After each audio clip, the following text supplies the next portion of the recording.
Hello everyone, welcome to Geetha family talks. ఎలా ఉన్నారు అందరూ? నేనైతే చాలా చాలా బాగున్నాను. సో ఈరోజు వీడియోలో నేను మా పాప కోసం చేసే బ్రోకోలీ రెసిపీ అనేది మీకు షేర్ చేస్తున్నా. యాక్చువల్గా ఇది పిల్లలకి పెద్దవాళ్ళకి చాలా మంచిది కదా, మనందరికీ తెలుసు.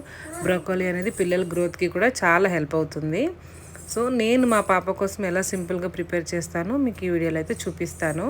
నేనైతే ఫస్ట్ ఒక బ్రోకోలీ తీసుకొని నీట్గా వాష్ చేసి, అంటే పీసెస్ కింద కట్ చేసుకొని నీట్గా వాష్ చేసి ఒక బౌల్లో వాటర్ వేసుకొని దాన్ని బాయిల్ చేస్తాను.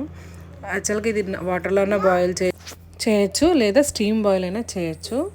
సో నేను ఇప్పుడైతే వాటర్లోనే బాయిల్ చేశాను. ఈ పీసెస్ని ఒక 5 minutes బాయిల్ చేస్తే సరిపోతుంది.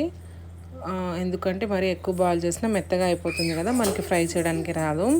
సో యాక్చువల్గా సమ్మర్ స్టార్ట్ అయింది, మా పాప ఫుడ్ సరిగా తినట్లేదు, రైస్ తినట్లేదు, ఏం తినట్లేదు టిఫిన్స్ అని చెప్పి ఎలా అయినా తింటుంది అని చెప్పి ఇలా ట్రై చేశాను. సో ఇలా ప్యాన్ తీసుకొని ప్యాన్లోకి మనం బటర్ యాడ్ చేసుకోవాలి.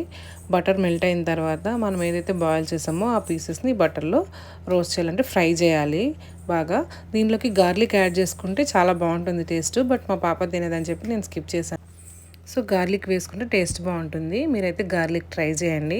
గార్లిక్ రోస్ట్ అయిన తర్వాత ఇవి బాగా ఫ్రై అయిన తర్వాత కొంచెం సాల్ట్ మనం పైనుంచి స్ప్రింకిల్ చేసుకోవాలి.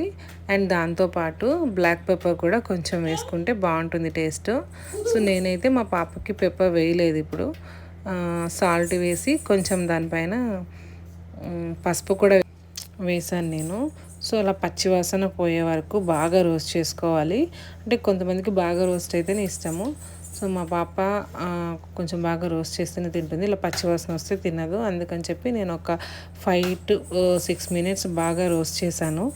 తర్వాత ఇంకా స్టవ్ ఆఫ్ చేసేయడమే. సో ఇదండి బ్రోకోలీ రెసిపీ. ఫైనల్గా మా పాప అయితే ఒక 3 to 4 pieces తినేదంతే. సో ఫైనల్ నేనైతే హ్యాపీ. మీకు ఎలా అనిపించింది రెసిపీ? నచ్చితే లైక్ చేయండి, షేర్ చేయండి అండ్ సబ్స్క్రైబ్ చేసుకోండి. మీరు మీ పిల్లలకి ఎలా చేస్తారో నాకైతే కామెంట్ చేయండి. Thank you, bye.